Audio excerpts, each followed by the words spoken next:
On now to the men, who by the time we reached mid-June had already seen Richard Prebble lose his 10 title to Ambrosia's Rob Hales on a very windy morning at Marlow, and his 25 title to the mercurial Scot Graham O'Bree, riding for Scott Oil. So it was no doubt an apprehensive Prebble who made the long journey up to the northeast for the 50 to see whether he could retain the last part of that magnificent and unique treble of 1995. The District Council took on the promotion of the championship using the tough M50 course based on Seaton Burn, north of Newcastle.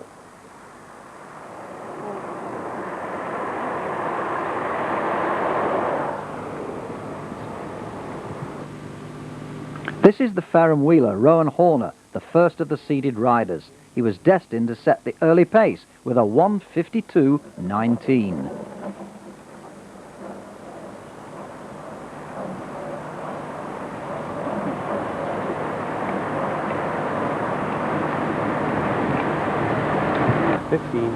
The next rider we see being counted down by timekeeper Pete Quince is Nick Hutchings of the Vectis CC. Only just 19, he's a student at Bath University and surprised a few people by taking the lead with 1:50.38. This is Ian Cook riding for the J.E. James racing team. He just failed to match Horner's time, clocking 1:52.32.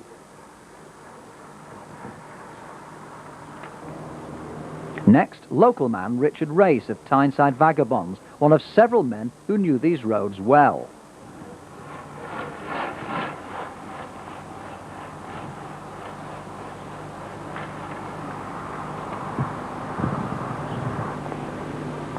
At number 65, the former BBAR Gary Dighton.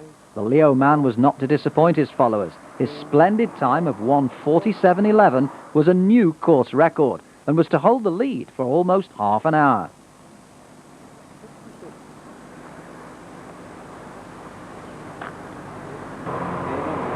A Midridge man at number 66, Colin Knapp, but he could only manage a modest 2:3.51. Whilst behind him was the first of the Walker brothers, Brian, both of whom ride with the Mark I O'Bree position on huge fixed gears.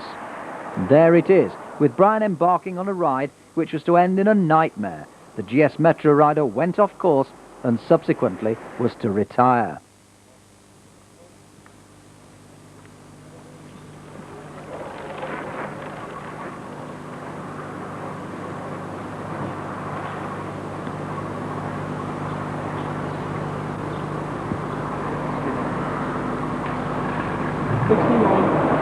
Another seeded rider is next for the onlookers, the Optimum Performance powerhouse Wayne Randall. A junior BBAR winner back in 1982 when with the Birdwell Wheelers, he's been a member of Optimum's winning squad in the team time trial twice and also in the 100 twice.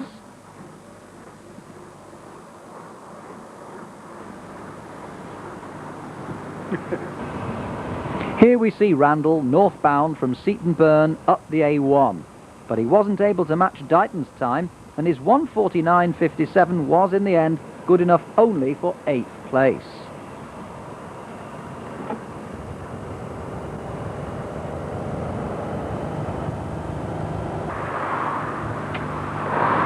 Perhaps his minute man, Nesborough's Martin Benson, whom he was soon to catch, as the slower man failed to beat Evans by just 3 seconds. And this is the Border City wheeler Pete Priestley on his way to a 2:1.30. Most riders were flying along this section of the A1, not as fast as that one perhaps. Mind you, Leo's Bill Moore wasn't hanging about. Here he's on his way to a 1:51.59 that was to give him an eventual 15th place.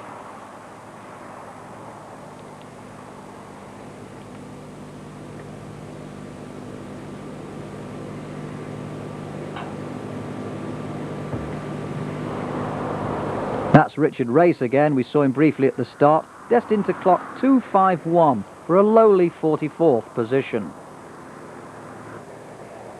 Another northeasterner here, GS Metro's Anthony Glover. He made a good start, but was to be one of 6 riders who failed to finish. Two riders here, with CC Breckland's Chris Bennell being rapidly overhauled by the Army's Keith Murray. The East Anglian clocked a very modest 2:13.47. Only 5 finishers were slower, but Murray was a lot faster. Fifth in the 1995 BBAR, his commanding officer at the Army barracks in Ripon gives him generous time off for training. Yet by this time of the season, late June, Murray was still looking for that extra bit of zip which led to such a successful 1995. By the time he reached halfway here on Tyneside, he'd already lost nearly 3 minutes on Dighton, and at the end was 6.5 minutes down with a 1:53.31.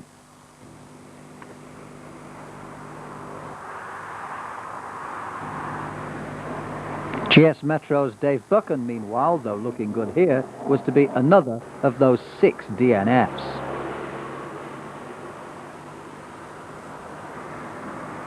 Not this man, though. 9 times BBAR winner Ian Camish looked in quite good form in this championship, which he's won on 4 occasions, although his 25-mile time showed that he too had lost time to that other former BBAR winner Dighton.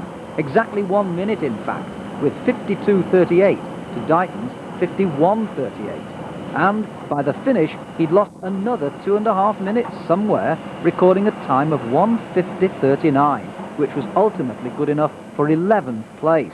Incidentally, Dighton's time gave Leo a good foundation for the defence of their team title, although he must have known that one of their stars, Stuart Dangerfield, was a non-starter. This is one of Camish's early victims, Houghton CC's Robert Smith, and it looks here as if it wasn't too long before this man was to overhaul him as well. It's John Rickards of the J. James Racing Team, on his way to a solid 1:53.47, just over a minute slower than earlier teammate Ian Cook.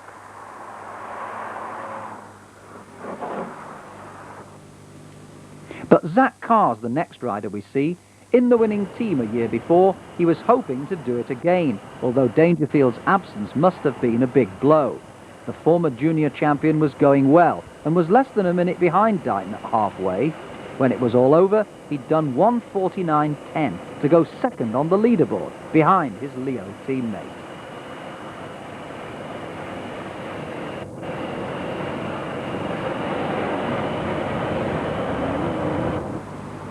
Behind him, another of the GS Metro squad, Dale Aitkenhead.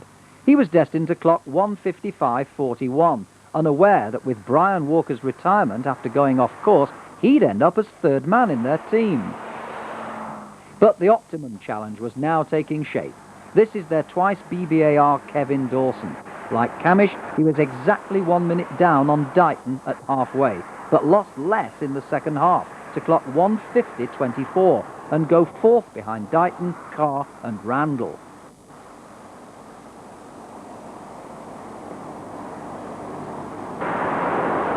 Behind him, his teammate Paul Curran was having a rare outing in an RTTC championship and was clearly right on song.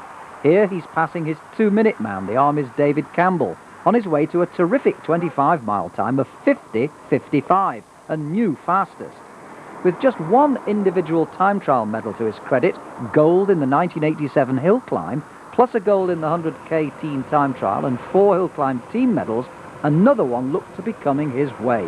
He stormed on to finish in 1:46.18. His first experience of tri-bars had taken the double Commonwealth Games gold medalist into the lead.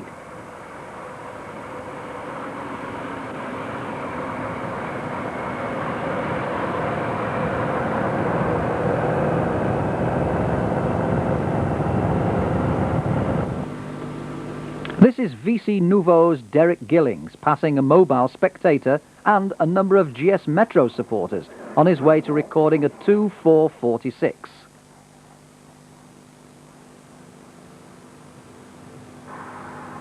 Whilst there's quite a battle here between Gordon Johnston of Berwick Wheelers and his Minuteman Martin Sladin of Tyne Velo. The Borders man won in the end with 1:56.23 to the local riders 1:57.53.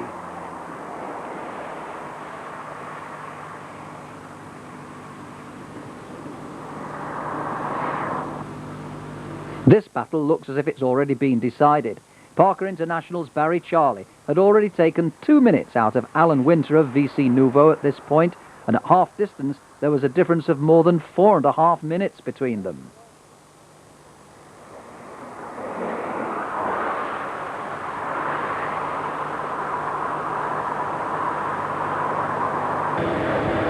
But now to another of the seeded men, Pete Longbottom, who must have a very big drawer at home to accommodate all the medals he's won in his time. Surprisingly, the only North Wirral Velo man in the event, he began with his usual gusto and reached halfway in 51.15, just 20 seconds slower than Curran, yet 23 seconds faster than Dighton. This was a typical effort from the former 100 champion.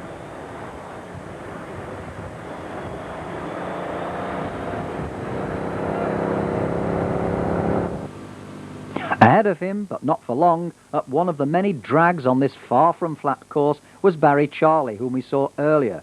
He was on his way to a 1:51.43. Not a bad time, you may think, but Longbottom was to put it into perspective, going on to clock 1:47.57 and move into third place behind Curran and Dighton, with Carr now down to fourth. But still Jeff Platts, local hope Harry Walker, and of course Richard Preble to come.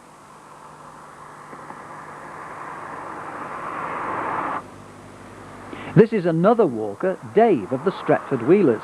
Tucked nicely in behind his tri-bars, the Manchester man was coping well with the many undulations of this northeast course.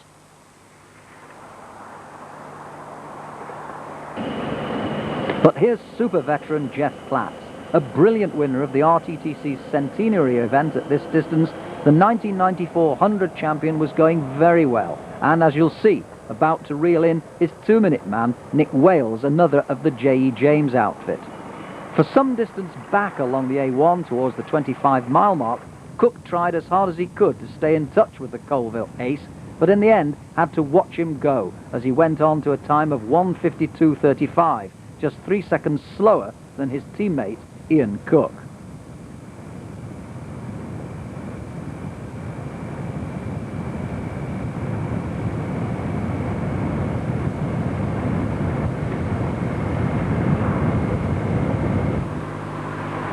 Now we're at the halfway mark, watching VC Nouveau's Alan Winter recording 57.53, which became a 2:0.31 after a further 25 miles.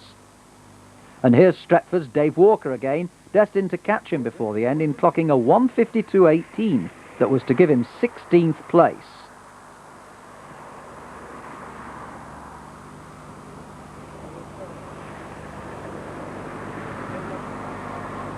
But he too was to be caught in turn by this man, the flying Jeff Platts.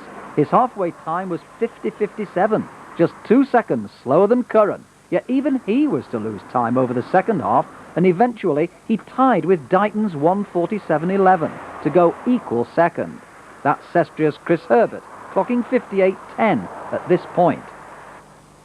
And this is Harry Sewell of Tyneside Vagabonds on 1:0.24, on his way to a 2:5.58 at the end.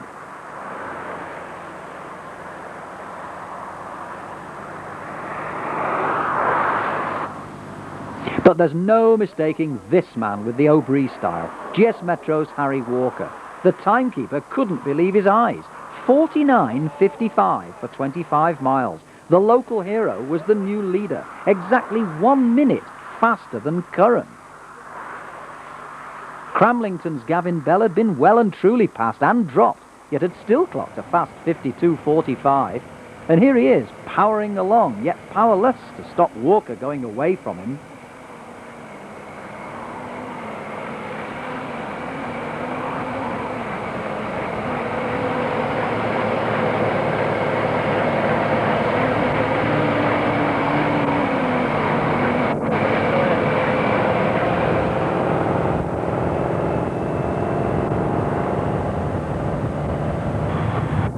Up ahead, Walker was riding like a man possessed, pushing his fixed gear of 121.5 as if it was something much lower.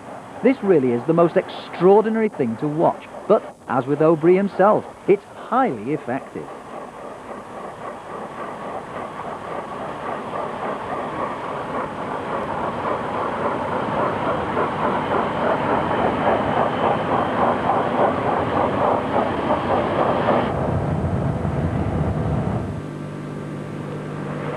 Chris Herbert again, now caught and dropped by Jeff Platts. And here's another shot of Cramlington's Gavin Bell on his way to a fine 1:50.54 and 12th place. GS Metro's Darren Clark was next, doing a 2:04 at the finish. But there's our first view of Preble, the defending champion. He'd gone through halfway in 50.23, second fastest and 28 seconds adrift of Walker. Camish, meanwhile, was about to finish in 1:50.39, only 11th at the end of the day. But back to Preble. By now he knew it was going to be close, and he really wanted to retain this last of his 1995 titles. What he didn't know was that Walker had punctured with about a mile to go, and rode gingerly round the last roundabout on a flat front tyre to clock a great 1:45.34, just beating Curran by 44 seconds.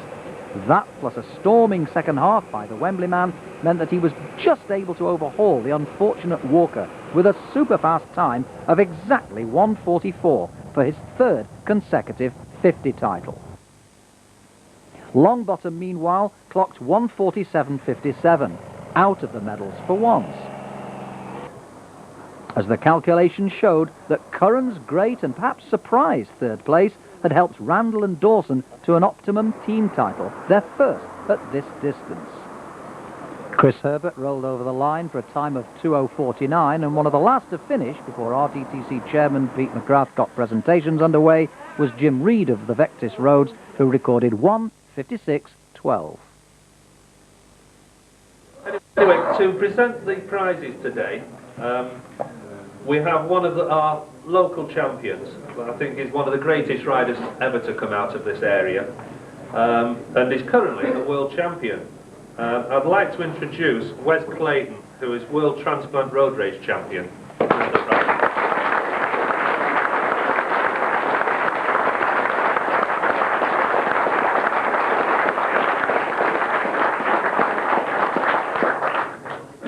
Okay, we'll start with prizes, and we'll start with third place with a superb ride, 1:46.18, Paul Curran of the Optimum Performance Racing Team.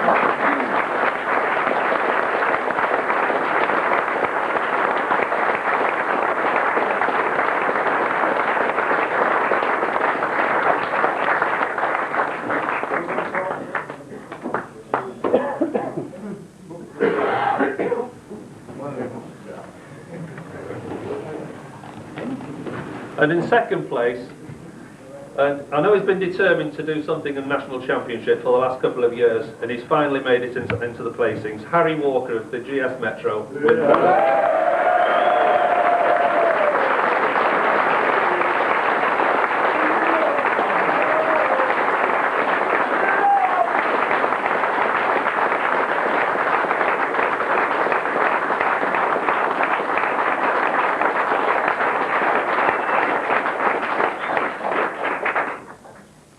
Got one place to go now to match his clubmate, Mick Bradshaw. And finally, the winner today with a superb ride, particularly in the second half, Richard Preble with 1:44.00.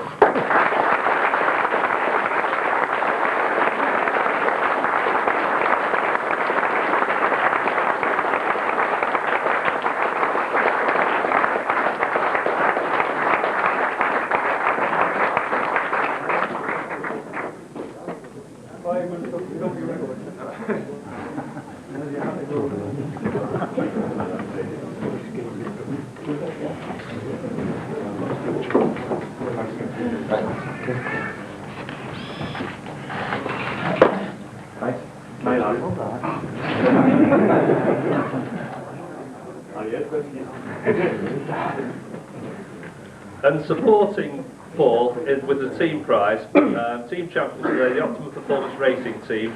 I'd like to ask Wayne Randall and Kevin Dawson to join Paul on the podium.